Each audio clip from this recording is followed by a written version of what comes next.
Abandoned on the road by his own wife, sick and weak, he thought it was the end, until a poor little girl appeared out of nowhere and did something so unexpected that it completely changed his fate. Nothing would ever be the same again. The sound of the luxury car door slamming shut echoed like a final verdict in the cold morning silence. Arthur felt the vibration in his chest, a tremor that had nothing to do with the disease that had stolen his movements. It was the sound of abandonment, dry and irrevocable. The fine dust from the dirt road billowed up like a curtain, enveloping the black sedan that sped away without a backward glance. Inside, Helen, his wife of 30 years, accelerated away from a burden she had decided she would no longer carry.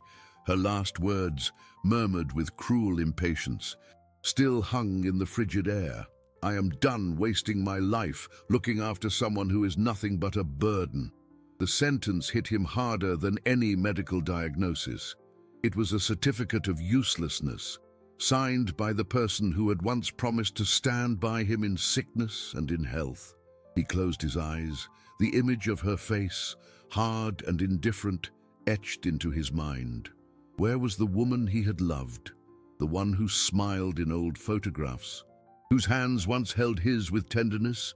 The person who left him here seemed like a stranger, an empty shell driven by a selfishness he never imagined existed.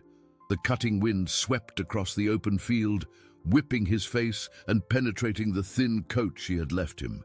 His hands, weak and trembling, grasped the wheels of his chair, but the effort was in vain. The tires were mired in the soft mud on the shoulder of the road, a small detail that transformed into an impassable prison. The irony was bitter.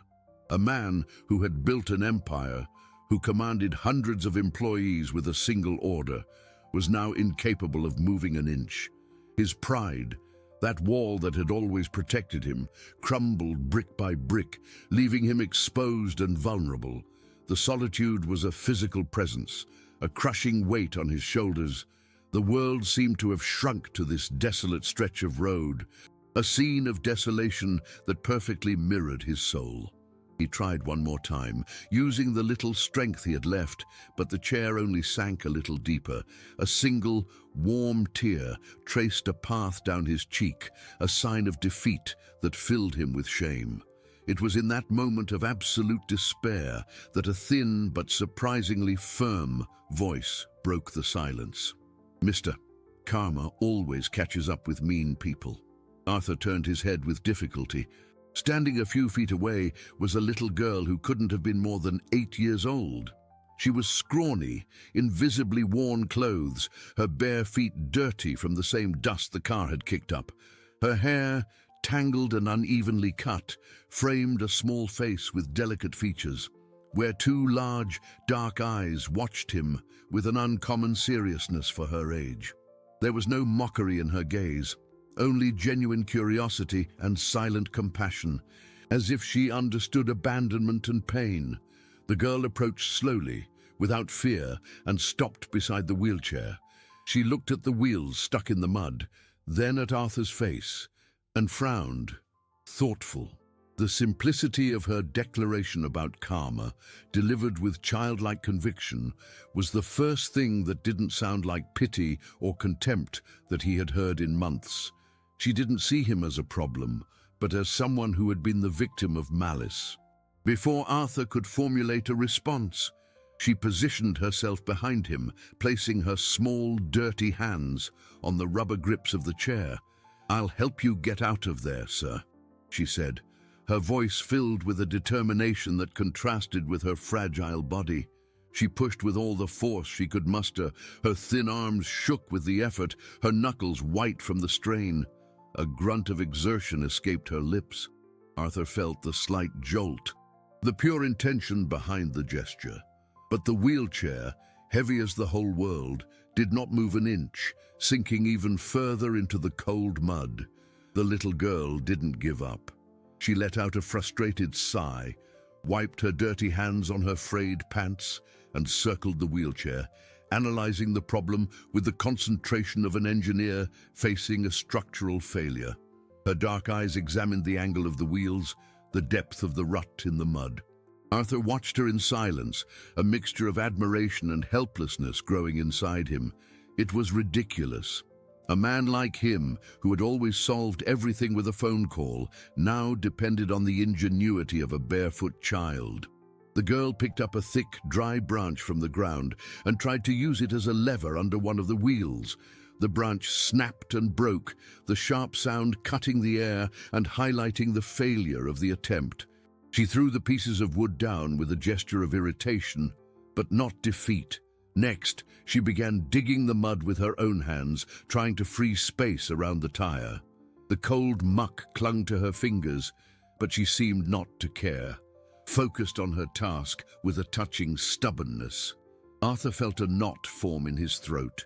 This child, who had nothing, was offering him everything she possessed. Her time, her strength, her compassion. Meanwhile, the world continued its indifferent course. The sun slowly climbed in the sky, but its warmth was still timid, unable to dissipate the morning chill. In the distance, the sound of engines approached. One car, then another, passed by on the road. Arthur watched each one with a glimmer of hope, which quickly faded. The drivers slowed down, curious about the unusual scene. A man in a wheelchair and a little girl intent on dislodging him, but no one stopped. Some averted their gaze, pretending not to see. Others stared at him with a coldness that hurt more than indifference. He could read on their faces the judgment, the hurry, the refusal to get involved with a stranger's problem. It was a parade of hurried and selfish humanity, and every passing car felt like a new blow to his already wounded pride. Helen was not alone in her contempt. The world seemed to share the same impatience. The little girl, noticing the cars, stood up and waved her tiny arms, a desperate gesture to catch attention. The driver of a red pickup truck slowed down even more, almost stopping. The girl smiled, hopeful, but the man at the wheel merely shook his head negatively and sped up, leaving them once again enveloped in dust and disappointment. The girl's expression wilted. She lowered her arms, her energy drained. She turned to Arthur, and for the first time, he saw the fragility in her eyes. The armor of determination had cracked. "No one wants to help," she whispered, her voice little more than a breath. The weight of those words was immense. Arthur didn't know what to say. He, who always had the answers to everything, was mute. What could he offer this child, besides his own helplessness? When hope seemed to have been completely exhausted, the heavy rumble of a large, slow engine was heard. An old blue semi-truck, its paint worn by the sun and the road, was lumbering down the highway. The driver, a middle-aged man with a weather-beaten face, saw him. His eyes met Arthur's for an instant, and something in that silent exchange was different.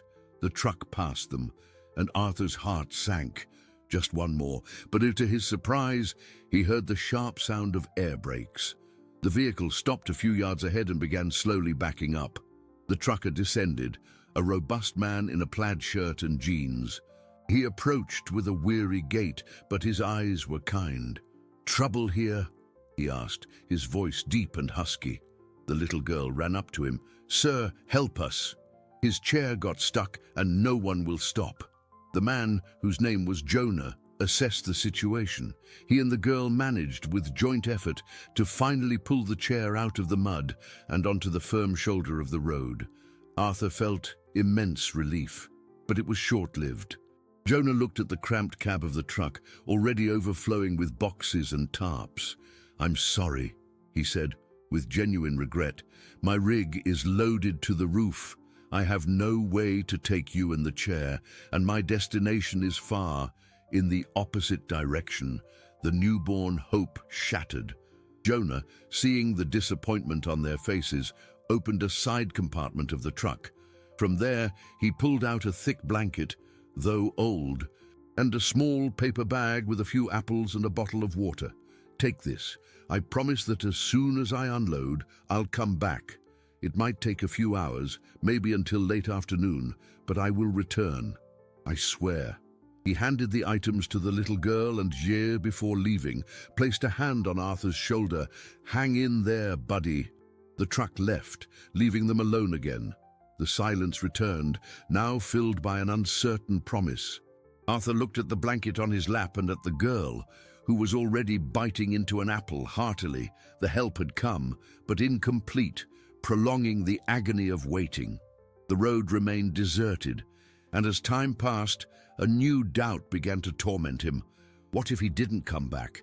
The hours dragged on with torturous slowness.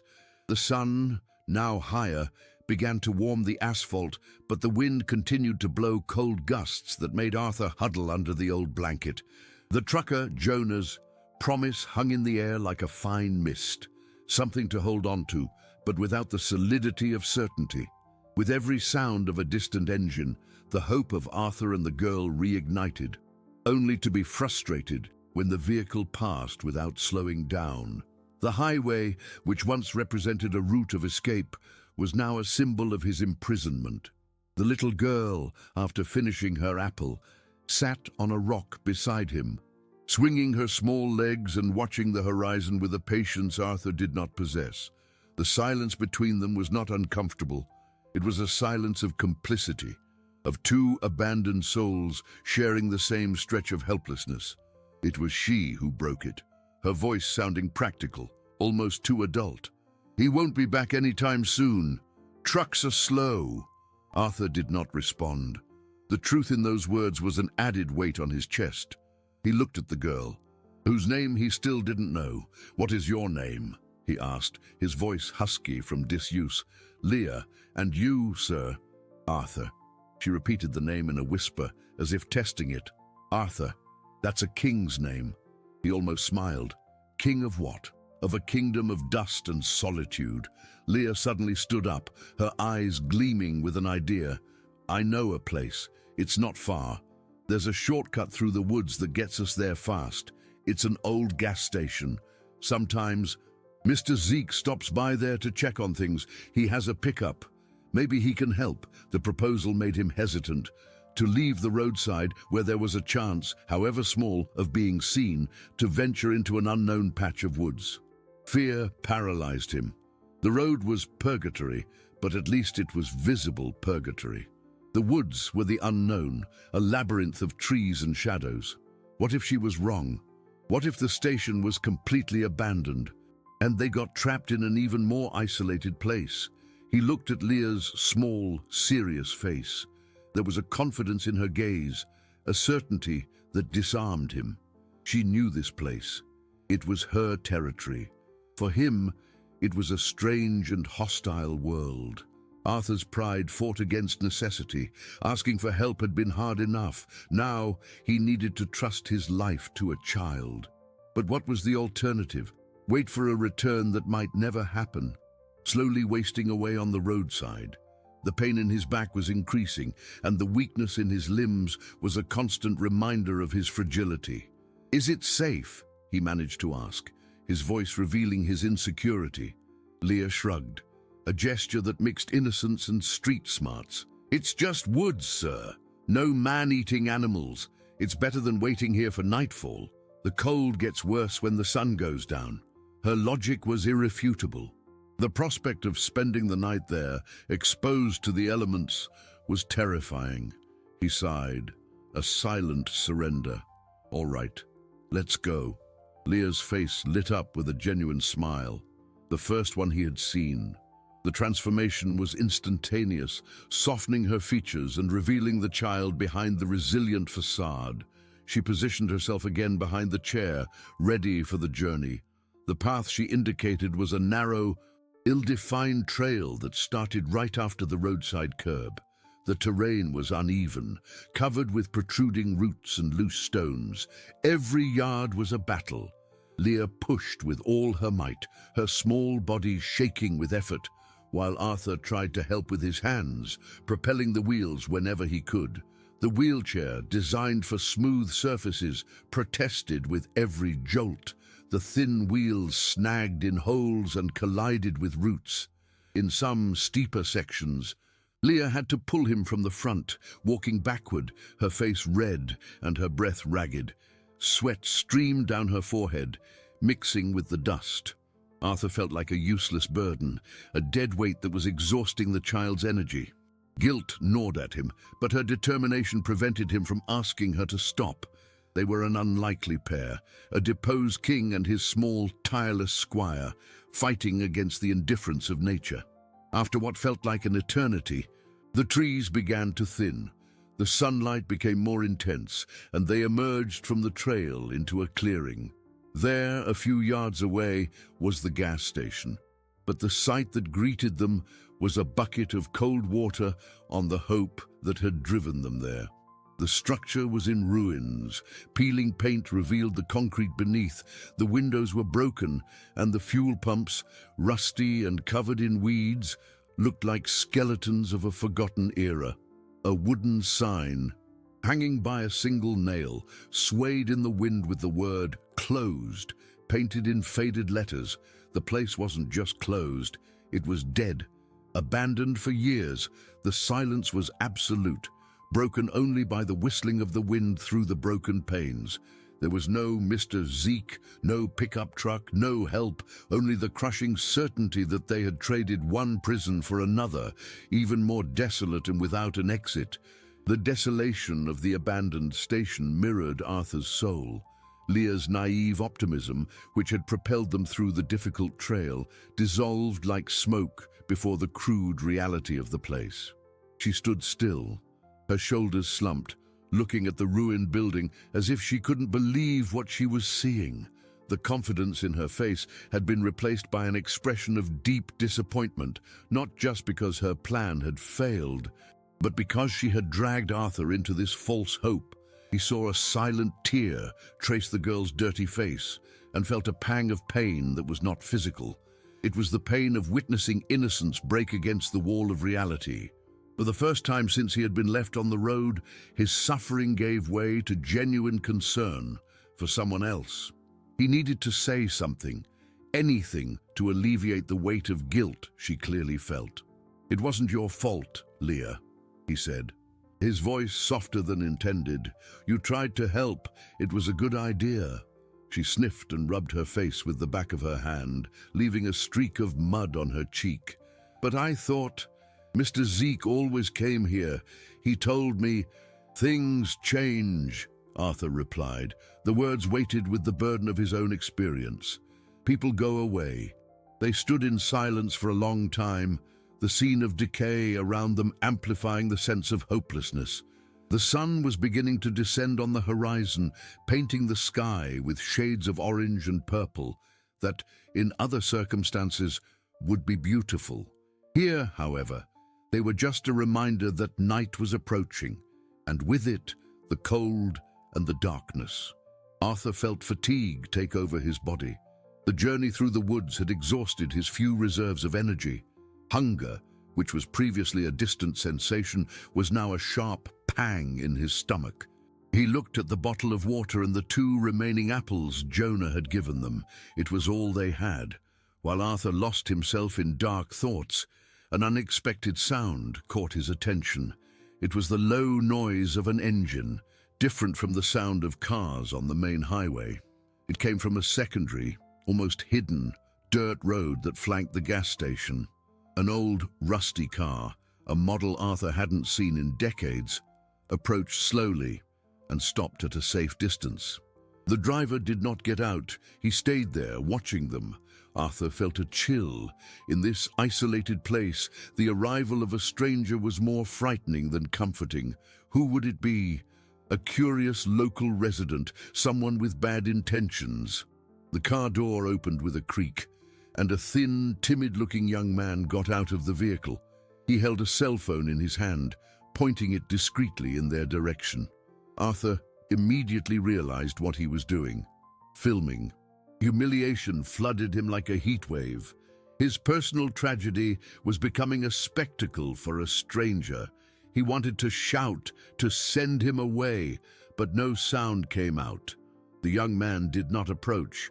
He recorded for perhaps a minute, then got back into the car and left as silently as he arrived, leaving behind only dust and a sense of violation. "What did he want?" Leah asked, her voice full of suspicion. "I don't know," Arthur lied. He knew. He wanted a story, a video to share, a moment of someone else's drama to fill the emptiness of his own life. The anger gave Arthur a burst of energy. He couldn't stay there, waiting for night to fall, or for another digital vulture to appear. "We need to get back to the main road," he said, with a firmness that surprised himself. "It's our only chance." Returning via the trail was impossible. They didn't have the strength. But Leah, regaining some of her practical spirit, pointed to the dirt road the young man's car had taken. "That road goes to the main highway, up ahead. It's longer, but it's flat. We can do it." With a new, albeit fragile, sense of purpose, they started moving again. Leah pushed the chair down the packed dirt road, and the progress, though slow, was steady. The sun had already set when they finally spotted the lights of cars on the main highway. They were exhausted, hungry, and covered in dust. But they had returned to the starting point, or nearly. They were a few hundred yards from where Jonah had left them. It was then they saw a car stopped on the shoulder, its hazard lights flashing. A woman got out and walked toward them. Arthur braced himself for another dose of indifference, but her expression was different. There was concern in her eyes. "Are you the man and the girl from the video?" she asked, her voice thick with emotion. "I saw it online. My God, are you all right? I work at the convenience store in the village nearby. My name is Carol. Come on, I'll take you." The word video hit Arthur like a punch. So, the young man had posted it. His humiliation was now public. But, in that moment, wounded pride gave way to overwhelming relief. Someone stopped. Someone cared. Carol, a simple, middle-aged woman with a kind face and hands calloused from work, helped Leah put Arthur in her modest car, struggling to fold and stow the wheelchair in the small trunk. As she drove away from that stretch of highway, Arthur looked back at the darkness that was swallowing them and realized that the help he had so desperately waited for had not come from an anonymous trucker or a hurried driver, but from an ambiguous act, the invasive curiosity of a stranger who, without knowing it, had ignited the first spark of salvation. Carol's house was small and modest, but it radiated a warmth Arthur hadn't felt in a long time. The smell of fresh coffee and cornbread hung in the air, a welcoming aroma that contrasted brutally with the odor of disinfectant and loneliness from his empty mansion. The walls were adorned with family photographs, yellowed by time, and small crocheted crafts, each object telling a story of affection and simplicity. Carol settled him in the living room's only armchair, placing cushions to support his aching back, while Leah devoured a plate of chili and cornbread with a fried egg with a hunger that was moving. In the corner of the room, sitting in a rocking chair, an elderly man with white hair and eyes clouded by cataracts watched them in silence. It was Carol's father, Walter, a man who had spent most of the day immersed in his own memories. Arthur and Leah's presence seemed to awaken him from his usual torpor. "More folks for dinner, Carol?" he asked, his voice fragile as a dry leaf. "Yes, Dad. They needed help," she replied, with a naturalness that revealed this type of gesture was not uncommon in her home. Arthur felt like an intruder in this sanctuary of kindness. He, who had lived surrounded by luxury, now depended on the charity of people who barely had enough for themselves. Shame was a burning ember in his chest. He tried to refuse the food Carol offered him, but his stomach betrayed him with an audible rumble, and he gave in. The simple, hot vegetable soup slid down his throat like a balm, warming him from the inside out. As he ate, he heard Carol talking on the phone in the kitchen. Her voice was low, but he caught fragments of the conversation. She was talking about the video, about his condition, about the injustice of the situation. With every word, the realization that his private life had become a public matter deepened. He was the man in the video, a character in a story he hadn't written and whose end he didn't know. Later, with Leah already asleep on a makeshift mattress on the living room floor, Carol sat down near Arthur. "Mr. Arthur, forgive my intrusion, but what happened? The woman who left you on the road, who was she?" The question opened a wound he had been trying to keep closed. The image of Helen, cold and determined, returned with full force. How to explain 30 years of a marriage that had crumbled into dust? How to describe the slow erosion of love, replaced by convenience and, finally, by contempt? "She was my wife," he said, his voice choked. Carol shook her head, a mixture of sadness and indignation on her face. "I can't understand how someone could do such a thing. It's inhuman." The conversation was interrupted by knocks at the door. They were neighbors. The news, driven by the video and local gossip, had spread quickly through the small community. A middle-aged couple entered, their curious eyes scanning Arthur from head to toe, as if he were a circus attraction. "Carol, is what they're saying true?" asked the woman, Nancy, without even greeting Arthur. "That you brought a sick stranger into your house? You don't know who he is? Where he came from? He could be dangerous. What if he has some contagious disease? Think about your father." The criticism, disguised as concern, poisoned the air in the room. Carol stood up, defensive. "He is a human being, Nancy, and he needed help. That's what I did. But what about us? What about the neighborhood's safety?" insisted her husband. "Bringing other people's problems to our doorstep isn't right." Arthur shrank into the armchair. He was the problem, the danger. His presence was causing discord, turning Carol's kindness into a burden. The humiliation of being abandoned by his wife was one thing. Being seen as a threat by strangers was another, even more cutting. He felt the overwhelming desire to disappear, to become invisible. The discussion at the door continued for a few more minutes until Carol, with a firmness Arthur hadn't expected, managed to dismiss the neighbors. But the damage was done. The welcoming atmosphere of the house had been stained by mistrust. Carol returned to the living room, her face tired. "Don't mind them, Mr. Arthur. Small-minded people." But he did mind. Their words echoed in his head, reinforcing the feeling that he didn't belong anywhere. That same night, in a luxurious home miles away, Helen watched the same video that had saved Arthur, but her reaction was panic, not remorse.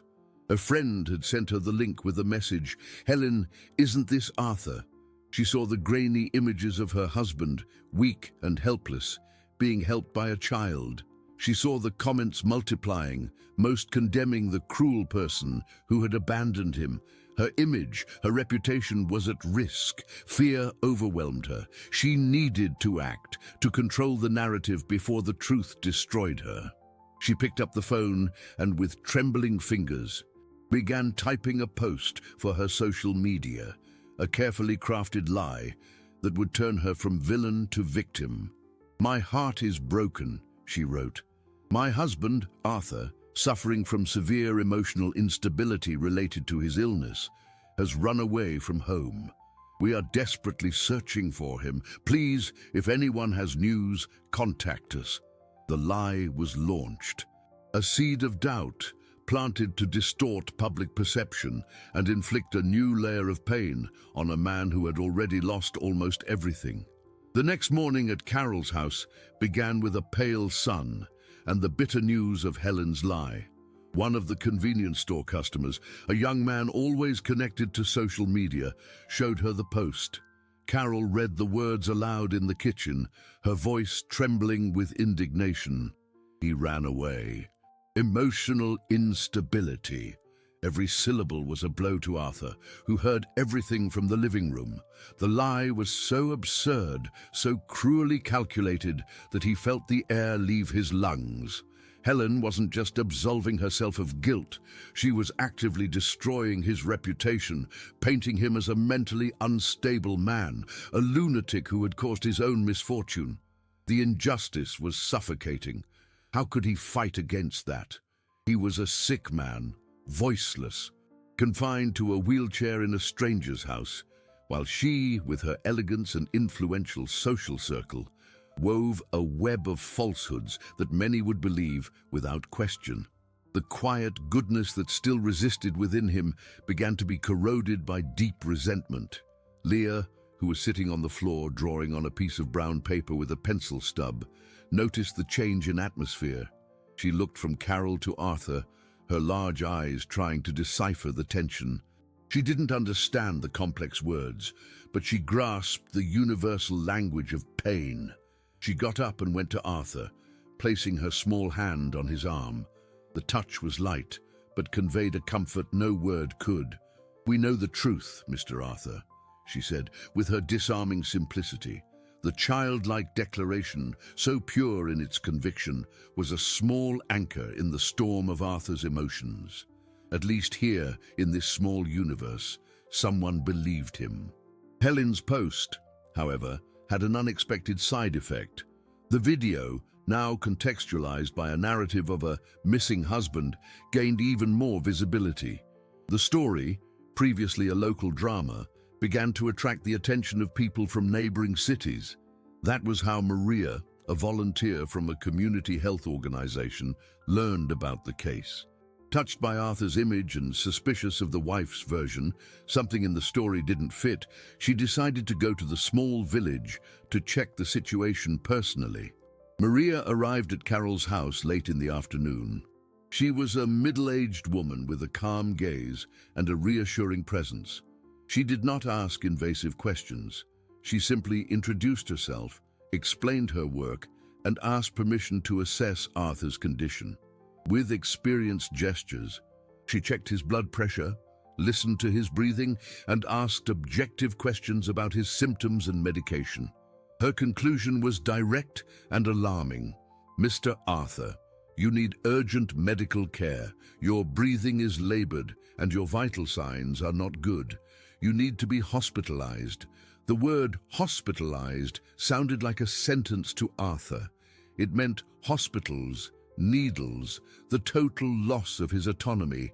But at the same time, it was an acknowledgement that his suffering was real, not an emotional instability invented by Helen. Maria began making calls. Her voice, previously calm, became tense as she spoke with the regional public hospital. Arthur heard fragments of the bureaucratic struggle: no beds, waiting list, critical situation, but not emergency. The reality of the public healthcare system, overloaded and under-resourced, imposed itself as another insurmountable obstacle. After nearly an hour of frustrated attempts, Maria hung up the phone, her face marked by frustration. "The hospital is full. I couldn't get a bed for you, sir. The only chance would be if someone from the family intervened, requested a transfer, used some contact." The irony was cruel. The only family member who could help him was the same one who had put him in this situation. It was a dead end. The hope Maria's arrival had brought began to dissipate, replaced by the harsh reality that, even with the truth on his side, doors continued to close.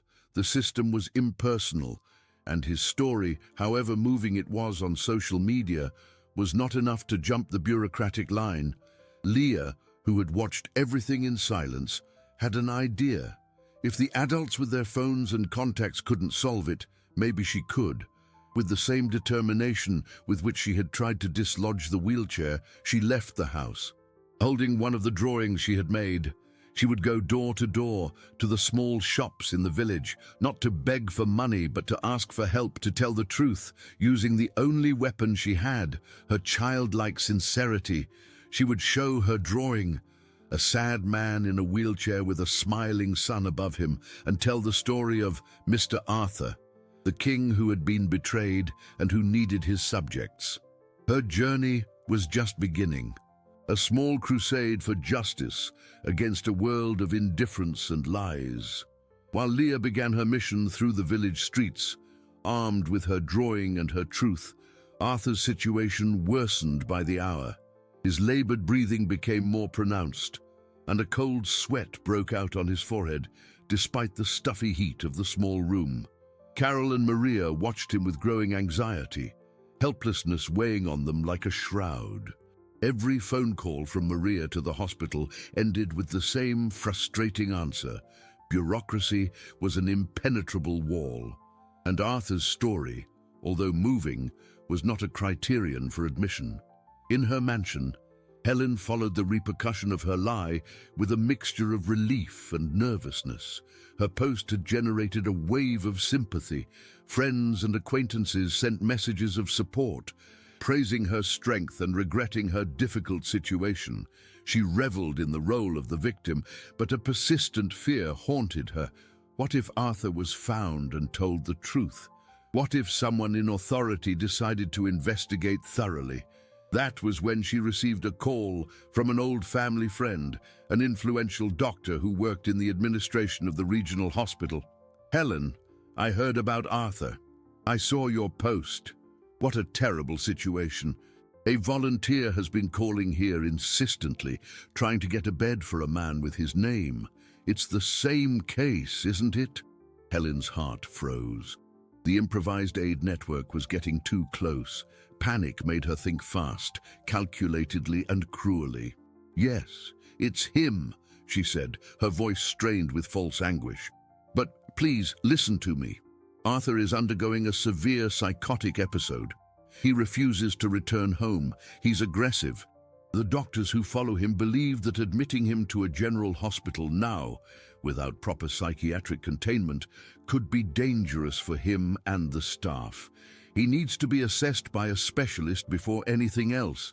We are trying to organize that. Please, don't facilitate an admission now. It would be counterproductive." The lie was woven with the precision of a surgeon. Using medical terms and concern as a facade, she transformed a request for help into a risk. The friend, trusting her desperate account, promised to hold the line and place an observation on Arthur's file, warning about his instability and the need for specialized assessment before admission. Helen hung up the phone, her hand trembling. She had not only refused to help, she had actively blocked Arthur's only chance of rescue. It was an act of pure malice, born of the fear that reuniting with him would expose her. At Carol's house, Maria's phone rang. It was the hospital, a fleeting hope shone in everyone's eyes, but the voice on the other end of the line was cold and administrative. "Madam, regarding patient Arthur, we received guidance from the family. He should not be admitted without prior psychiatric assessment. The family is providing a specialist. The case is being handled privately. Please do not insist further."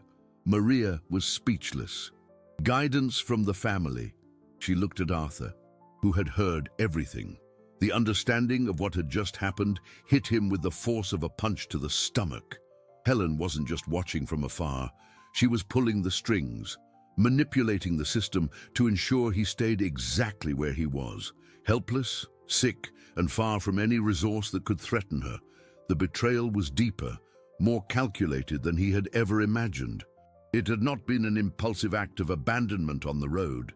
It was a cold strategy to silence him, to let him wither while she controlled the narrative. The feeling of being hunted, of having his own name used against him, was terrifying. The air in his lungs seemed to solidify. He tried to draw a breath, but a violent spasm shook him. A dry, uncontrollable cough took over his body, leaving him breathless. His eyes widened in panic. Carol and Maria rushed to his side, but there was nothing they could do. Professional help had been denied to him. The hospital door, his only hope, had been locked from the inside by the hand of the woman who had once sworn to protect him. In that instant, as he fought for every breath, Arthur understood that he was completely alone, trapped in a cruel game whose rules he did not know. The road was only the beginning. The real prison was the web of lies Helen wove around him, a web designed to slowly suffocate him until nothing was left. Arthur's world narrowed to a desperate fight for air.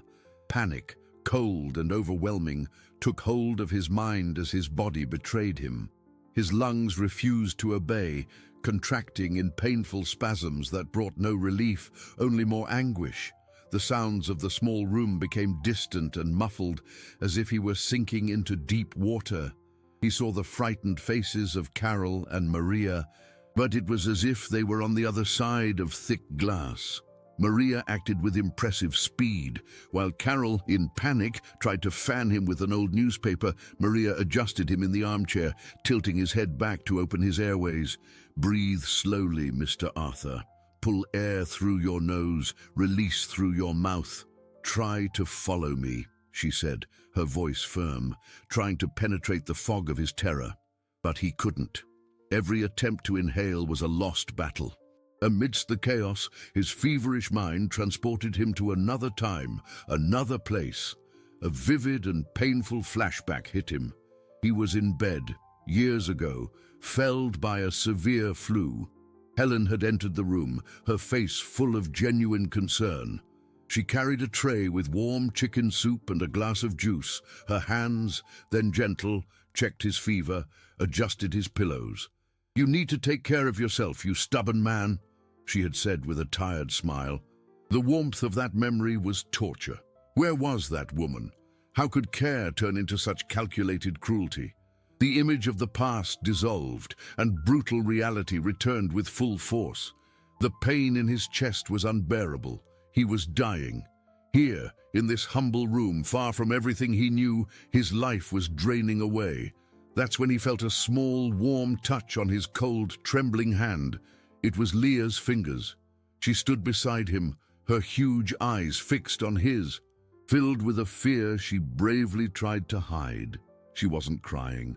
She just held his hand with surprising strength, as if trying to anchor him to life. "Don't go, Mr. Arthur," she whispered, her tiny voice cutting through the sound of his own wheezing. "We still need to show that mean woman she's wrong." Those words, so simple and so fierce, were the lighthouse he needed. A spark of anger, of indignation, of a primal desire to survive, ignited within him. He couldn't die. He couldn't give Helen the final victory. He clung to Leah's hand like a shipwrecked man clings to a piece of wood. He focused on her eyes, on the silent promise of justice they contained, and, slowly, painfully, he managed to draw a gasp of air, then another. Gradually, the spasms diminished, and his breathing, though still shallow and difficult, began to flow again.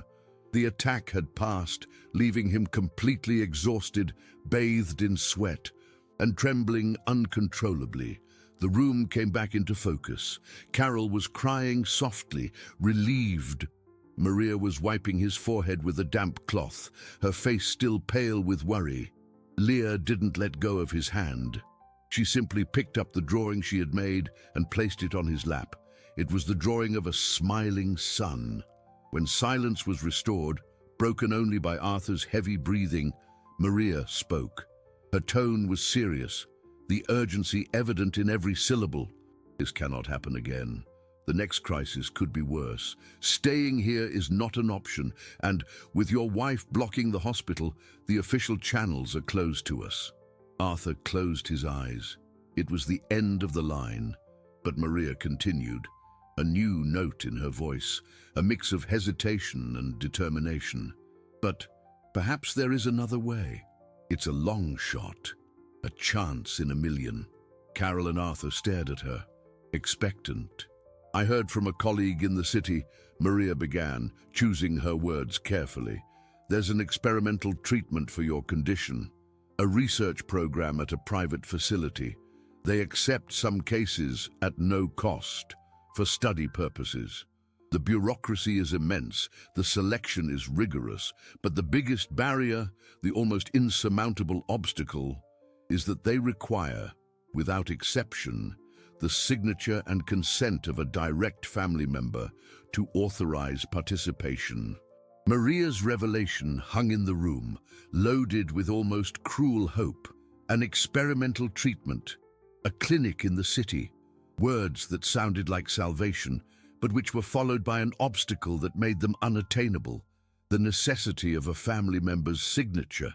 The only direct relative Arthur had, legally speaking, was Helen, and the idea that she, who had left him to die and was now orchestrating his isolation, would consent to help him was beyond absurd.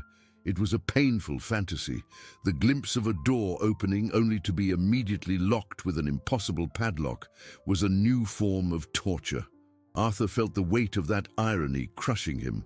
He, who had once signed multi-million-dollar contracts with a simple gesture, now needed the signature of his tormentor for a chance to live. "Then there is nothing to be done," he said, his voice a hoarse whisper, defeat seeping into every word. But Leah, who had listened carefully, did not share the same fatalism. To her child's mind, problems were simpler. If the mean woman didn't want to sign, they had to convince her, or find someone else who could. She approached Maria, pulling the hem of her blouse. "What if we tell everyone what she's doing?" Leah asked, her childlike logic irrefutable. "If everyone knows she's mean, she'll have to sign, won't she? So she won't be embarrassed." Maria and Carol exchanged glances. Leah's suggestion, though naive, contained a seed of truth. Public pressure. Helen cared above all about her image. Perhaps the threat of a scandal could force her hand. Maria picked up her cell phone. "It's risky. It could turn against us. She could accuse us of defamation, of coercion. But at this point, we don't have many options." With renewed determination, Maria called the number listed on Helen's post, a business number for one of her shops. She didn't expect to speak directly with Arthur's wife, but perhaps she could leave a message, plant a seed of concern. To her surprise, it was Helen herself who answered, her voice polished and cold as marble. "Yes," she said, impatient. Maria took a deep breath. "Mrs. Helen, my name is Maria. I'm a health volunteer. I am with your husband, Arthur. He is not well. He just had a severe respiratory crisis." There was a silence on the other end of the line, a heavy, weighted silence. Arthur, Carol, and Leah held their breath. "He needs specific treatment," Maria continued, her voice firm. "There is a clinic in the city that can help him, but they need your authorization. We need you to sign the documents." Helen's reply came after a calculated pause, her voice dripping with thinly veiled contempt. "Listen here, whoever you are. I don't know who hired you to pose as a volunteer, but I have already informed authorities that my husband is having a psychotic break and has gone missing. If you are with him, you are harboring a fugitive with mental health issues. I advise you to take him to the nearest police station and stop bothering me with these fantasy stories of treatments. I will sign absolutely nothing. Good day." And she hung up. The final sound of the call was as definitive as the slamming of the car door on that road. The cruelty of the refusal was absolute. She not only refused, but threatened them, turning the tables and painting them as criminals. The last, fragile hope dissolved. Arthur closed his eyes, feeling the darkness take hold of him from within. At every turn, Helen was ahead of him, blocking all exits, building his prison with bricks of lies and indifference. As despair took over the small room, Leah's mission in the village began to bear its first modest fruits. Some shopkeepers, touched by the girl's story and her simple drawing, donated bags of groceries to Carol. The bakery owner gave her fresh bread. The butcher gave her some meat. These were small gestures, but they showed that the community was not entirely made up of suspicious neighbors. However, she also encountered mockery. A group of men sitting outside a bar laughed at her. "Are you begging for change for some rich guy, kid? He has more money than all of us put together." The injustice of those words hurt her, but she did not back down. In the midst of this journey, while telling her story for the 10th time at the small general store across town, an elderly woman listening intently approached her. "You said his name is Arthur." "Arthur what?" asked the old woman, her small eyes curious. "Arthur, just Arthur. The man in the wheelchair," Leah replied. The woman frowned, thoughtful. "Arthur, Many years ago, a boy with that name used to spend his summers here in the village, at his grandparents' farm. He was a good boy, always helped folks out. But then he got rich, went to the big city and never came back. Could it be the same one? A new piece, coming from a distant past, had just been placed on the board, a forgotten memory that could, perhaps, change the course of that story. The information brought by the old woman at the store was like a candle lit in a dark room, a spark of a distant past that no one there knew. When Leah returned to Carol's house, carrying a bag of bread and the news, it was received with a mixture of surprise and skepticism. Carol knew the woman, Mrs. Elvira, one of the oldest residents of the village, known for her prodigious memory for facts and gossip from decades past. Arthur, hearing the account, felt a wave of nostalgia wash over him.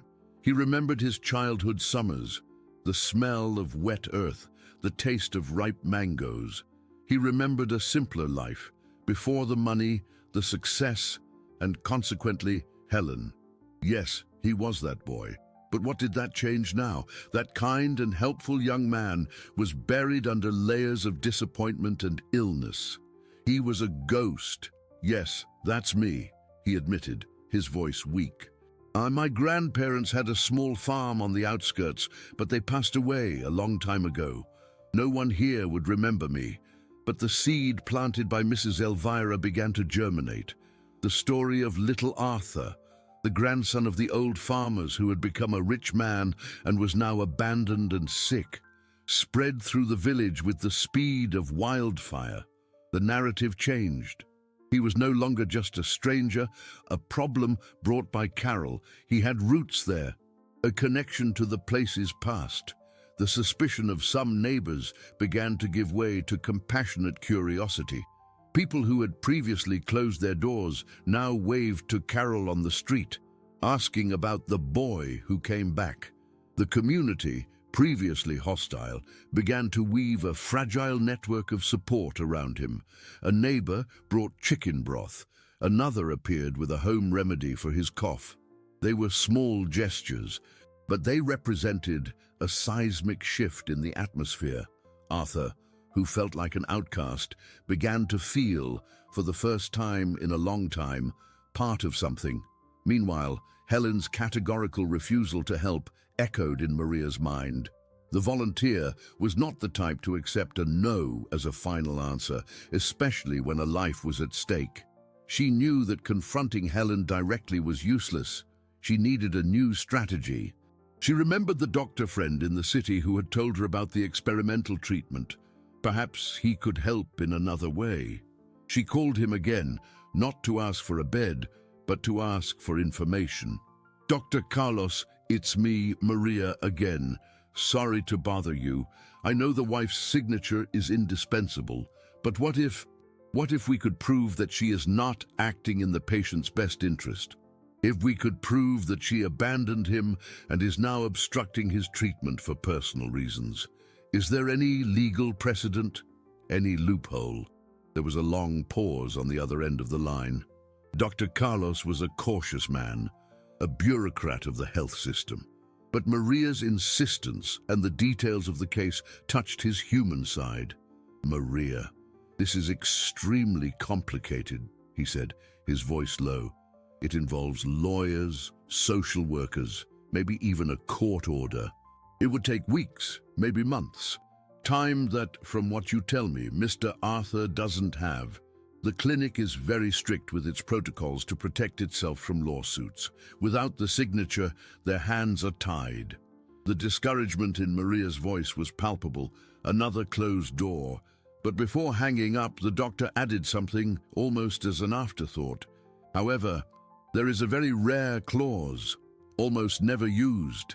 If a patient is deemed without proven direct family support, or if the direct relative is legally declared incapacitated or hostile, the clinic's ethics committee can, in theory, authorize the treatment. But proving this is a nightmare. It would require a complete dossier, witnesses, reports, evidence of abandonment. It was a tiny chance, a needle in a haystack. But it wasn't a no, it was a maybe. Maria hung up the phone with a new spark of hope. A dossier. Evidence, witnesses. The video the young man had recorded was one piece of evidence. Carol was a witness, and Leah, with her story, was the most powerful witness of all. But how could they fight against a rich and influential woman like Helen, with her lawyers and her carefully constructed public image? The battle seemed like David versus Goliath, and they didn't even have a stone to throw. That same night, an unexpected event occurred. The trucker, Jonah, finally returned. He hadn't forgotten his promise. He had spent the last days tormented by the guilt of having left Arthur and Leah behind. As soon as he finished his delivery, he deviated from his route, losing time and money to return to that road. He didn't find them where he had left them and, worried, began asking at the service stations and diners in the area. That was how he heard the story of the video, of Carol's rescue, and found the address. He parked his old blue semi-truck in front of the small house, his heart tight with apprehension, seeing Arthur, weaker and paler, but alive. Immense relief flooded his face. "I told you I'd come back," he said. His voice choked. "I'm sorry for the delay. What happened here?" When Maria and Carol told him everything, the abandonment, Helen's lies, the hospital, the clinic, Jonah's expression transformed. Guilt gave way to righteous fury. He was a simple man of the road, accustomed to dealing with the world's injustices directly. "This won't stand," he growled. "Bureaucracy, lawyers. Sometimes you just need to hit the road and do what's right. If the mountain won't come to Muhammad, we take Muhammad to the mountain, grab his things, we're going to the city. Now." Jonah's declaration fell into the small room with the weight of an irrevocable decision. Go to the city. Now. The idea was as audacious as it was dangerous. Carol and Maria exchanged glances, uncertainty stamped on their faces. It was an act of desperation, almost madness. Transporting a man in Arthur's condition in an old truck for hundreds of miles, without any medical support, was an immense risk. And what would they do when they got there? Knock on the door of an elite clinic, without signed documents, without an appointment, hoping for a miracle? Jonah's proposal was a leap into the dark, moved more by indignation than by logic. But faced with a labyrinth of closed doors, perhaps an act of blind faith was the only way out. Arthur, who had spent days plunged into the apathy of resignation, felt something stir within him. The brute determination of this simple man, a stranger who felt more responsible for him than his own wife, was a call to action. Passivity became unbearable. Dying while waiting was one thing. Dying while trying was something else entirely. "I'll go," Arthur said, his voice surprisingly firm, silencing any objection Carol or Maria might have had. The decision was made. Carol's house transformed into an improvised operations center. While Jonah checked the oil and tires of his truck, Carol prepared a bag with supplies, bottles of water, bread, fruit, and the leftover soup from dinner stored in a thermos. Maria, meanwhile, gathered what would be the beginning of the dossier.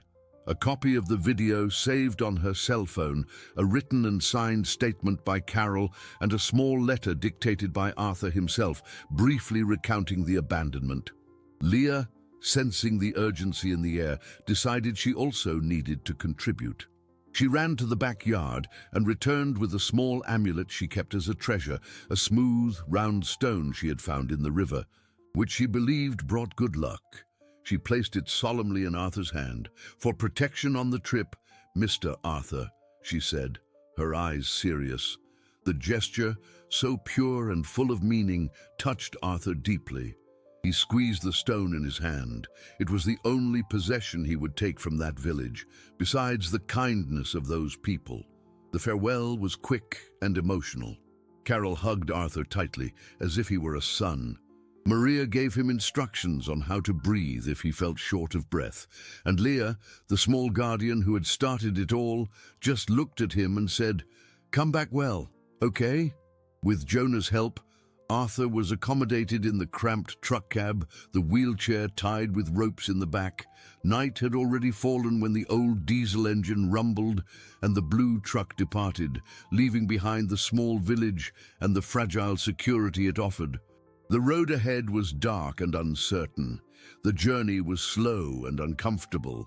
With every bump of the truck, Arthur felt a pang of pain in his back. The smell of diesel permeated the air, and the constant noise of the engine was deafening. But strangely, he didn't feel scared. Beside him, Jonah drove with unwavering concentration, his eyes fixed on the strip of asphalt illuminated by the headlights. They barely spoke. They didn't need to. There was a silent understanding between them, a camaraderie forged in injustice and action. After a few hours of travel, the sky, which had been clear and starry, began to close in. Dark, heavy clouds swallowed the moon. The wind began to blow strongly, rocking the truck cab, and then the rain started. It wasn't ordinary rain, it was a downpour. Thick curtains of water crashed onto the road, turning the asphalt into a dark, dangerous river. The wipers, at their maximum speed, barely managed to clear the windshield. Visibility dropped to almost zero. Jonah was forced to slow down, his knuckles white from gripping the steering wheel so tightly. The road, already a challenge, became a trap. The torrential rain began to form pockets of mud on the shoulders, and the pavement became slippery as soap. Suddenly, Arthur heard a strange noise coming from the truck bed, a sound of something coming loose. He looked in the rearview mirror, and his heart stopped. The wheelchair, lashed by the wind and rain, was slipping from the ropes. With a stronger jolt, one of the ropes snapped, and the chair tilted dangerously to the side, about to fall into the middle of the dark road. Losing the chair meant losing his only form of mobility. It was a disaster within another disaster. "The chair!" Arthur shouted, pointing to the rearview mirror. Jonah saw the danger. He couldn't stop there, in the middle of nowhere, with the storm raging. But he couldn't risk losing the chair. He needed to find a safe place, a pull-off, a shoulder. But in the darkness and the rain, nothing could be seen. The truck slid dangerously, and Jonah struggled to maintain control. Ahead, a sign blurred by the water indicated an exit to a small village. It was the only option. He maneuvered the heavy vehicle off the main highway, entering a dirt road that the rain had already transformed into a river of mud. The truck skidded, the engine groaned in protest, and with a final jolt, the rear wheels sank into the mud, stalling the vehicle up to the axle. The engine died. The rain continued to fall mercilessly. They were stranded in the middle of a storm, on an unknown road, with the wheelchair hanging by a thread, and the city still many hours away. The audacious journey had found its most insurmountable obstacle. The silence that followed the engine's death was more frightening than the sound of the storm.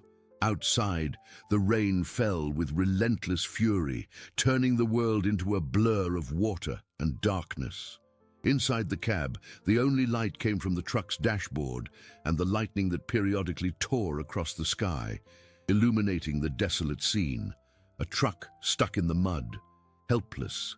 Jonah tried the ignition several times, but the engine only emitted a choked sound before silencing again. The wheels spun fruitlessly, sinking further into the mud. Frustration and despair were visible on his face. He punched the steering wheel hard, a rare gesture of defeat for such a resilient man. Arthur watched the rain streaming down the glass, every drop seeming to mock his attempt to fight. The universe seemed to conspire against them, raising an insurmountable obstacle at every turn. The hope that had propelled him out of the village now seemed like foolish naivety. Perhaps Helen was right. Perhaps he was just a burden, someone who only brought problems to those who tried to help. The respiratory crisis, which he had managed to keep under control, threatened to return. Anxiety tightened his chest, making every breath a conscious effort. He clung to the smooth stone Leah had given him.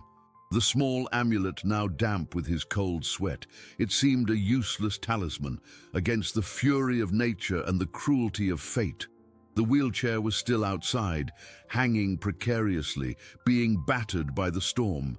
Jonah, refusing to give in, opened the door and jumped into the rain and mud. He needed to save the chair. With water soaking his clothes in seconds, he struggled against the wind to reach the truck bed, the mud sucking at his boots with every step. Arthur watched him through the window, a helpless spectator of yet another act of kindness on his behalf.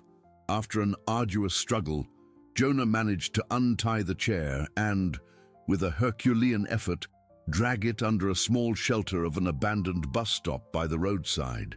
He returned to the cab completely soaked, shivering from the cold, but with the satisfaction of having saved Arthur's only tool of autonomy. They were stranded. The night would be long. The city, the clinic, the treatment, everything seemed like a distant dream. As despair set in, Arthur noticed something through the curtain of rain, a faint, yellowish light blinking at a distance in the direction of the small village where the dirt road led. It was the light of a house or a small business. "Jonah, look," Arthur said, pointing. "There's a light there." Jonah squinted. "It's the village. Must be some motel, a boarding house. But how will we get there? The road is a mess of mud, and you can't get wet in this rain." Resignation was about to take over when, coming from the direction of the village, another pair of headlights cut through the darkness. An old, noisy pickup truck approached slowly, its high wheels struggling but conquering the mud. The vehicle stopped beside the semi-truck. The driver's window rolled down, revealing the face of an elderly man with a white beard and kind eyes. "Trouble with the muck." "Ivriend," the old man shouted, to be heard above the storm. This rain caught everyone by surprise. Jonah explained the situation. The old man, who introduced himself as Zeke, listened carefully. And then, something extraordinary happened.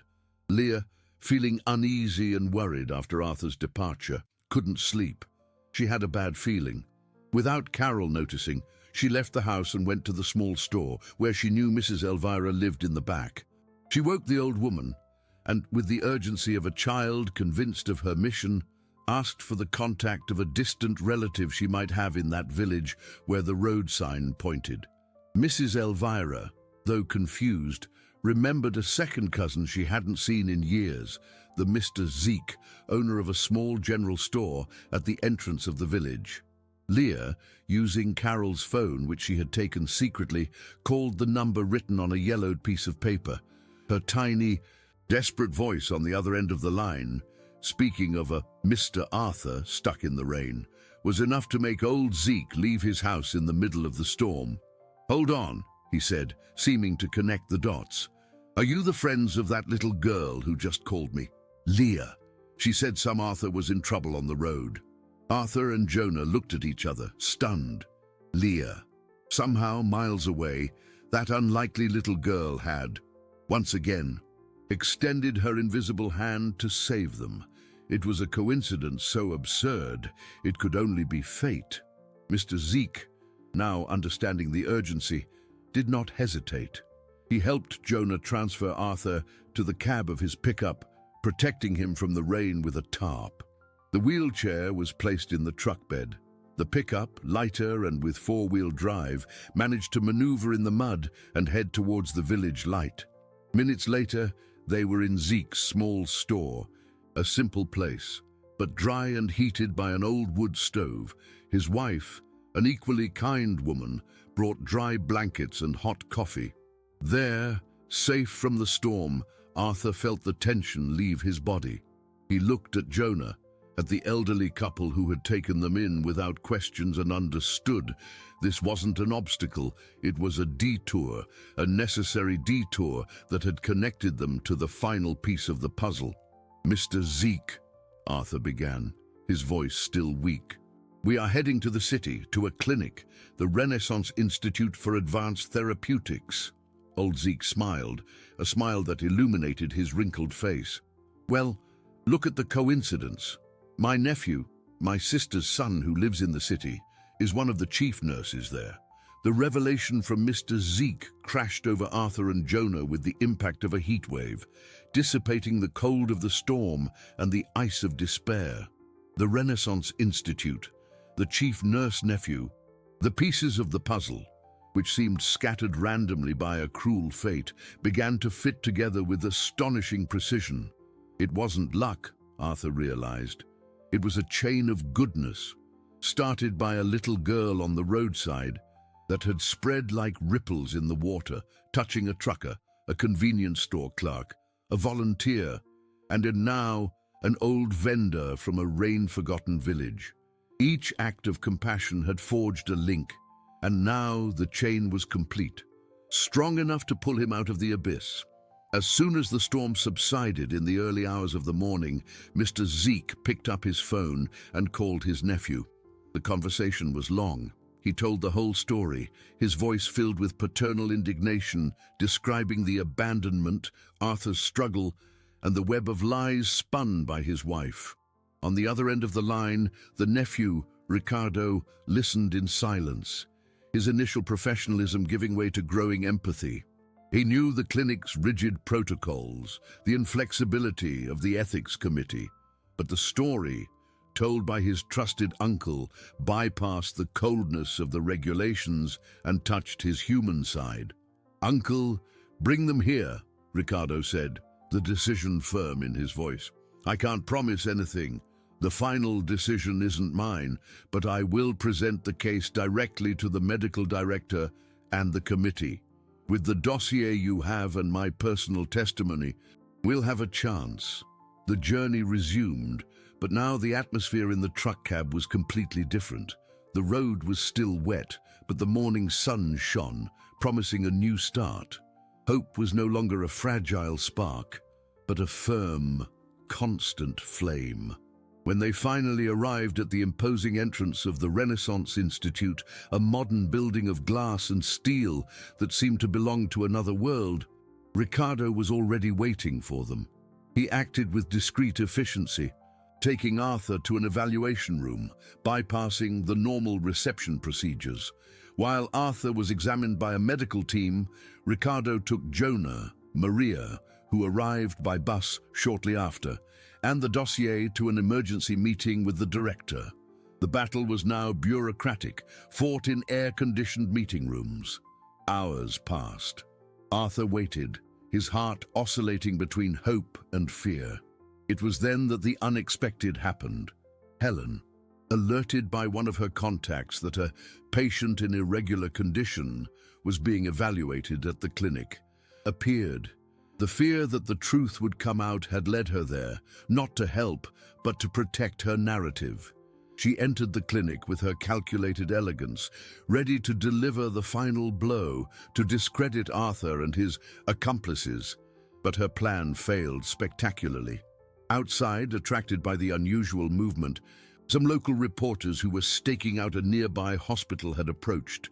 Seeing Helen, recognized from her viral post, they began to film. She tried to maintain her composure, but when confronted by Ricardo at the reception, who calmly asked her why she had blocked her husband's treatment, her mask slipped. Her response, a cold, disdainful murmur about not getting involved in lunacy, was caught by the cameras. The image of the suffering wife disintegrated in real time, revealing the cold, calculating woman behind the farce. The public pressure she had tried to manipulate now turned against her with full force. The news spread online in minutes. Faced with the imminent scandal and overwhelming evidence of abandonment and obstruction, the clinic's ethics committee made an unprecedented decision. Invoking the rare clause of proven hostile family support, they authorized Arthur's treatment under exceptional medical guardianship. Helen's signature was no longer needed. Justice, which had seemed so distant, finally prevailed, not in the courts, but in the court of public opinion and human decency. In the days that followed, Arthur began the treatment. The process was slow and exhausting, but for the first time in months, he felt he was fighting for something. Not just against something, his new family formed around him. Jonah postponed his return trip, sleeping in his truck cab in the clinic's parking lot. Carol and Maria took turns, taking buses on weekends to visit him, and Leah, accompanied by Carol, received special authorization to see him. The presence of that little girl, running through the sterile hallways of the hospital, was a constant reminder of how it had all begun. He was no longer alone. Wounded pride had given way to gratitude. Silent goodness had found a voice, and the deep fear of solitude had been cured, not by the return of a lost past, but by the construction of an unexpected future. Rooted in the compassion of strangers who had become family, the physical recovery would be long, but the healing of his soul had already begun. A month after the day he was left on the roadside, Arthur's world was unrecognizable. The aseptic coldness of the clinic room was broken by the sun streaming through the wide window, illuminating a vase of wildflowers that Leah had brought him on her last visit. The experimental treatment, though arduous, was beginning to show results. The improvement was subtle but undeniable. Breathing came easier, the strength in his hands increased daily, and most importantly, the fog of pain and despair clouding his thoughts was dissipating. He still used the wheelchair, but he could now stand up and take a few steps with the aid of a walker. Small victories he celebrated silently. The true transformation, however, was not physical.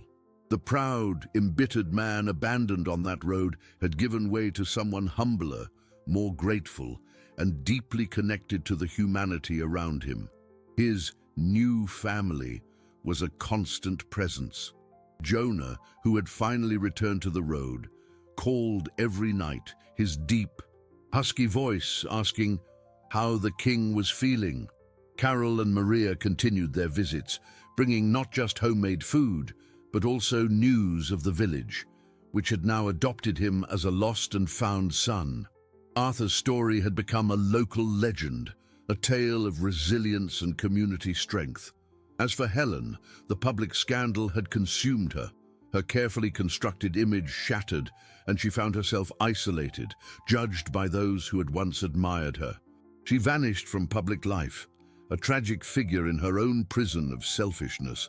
Arthur felt no hatred for her, only distant pity. She had taken much from him, but unknowingly she had given him something much more valuable, the chance to discover the true wealth of human connection.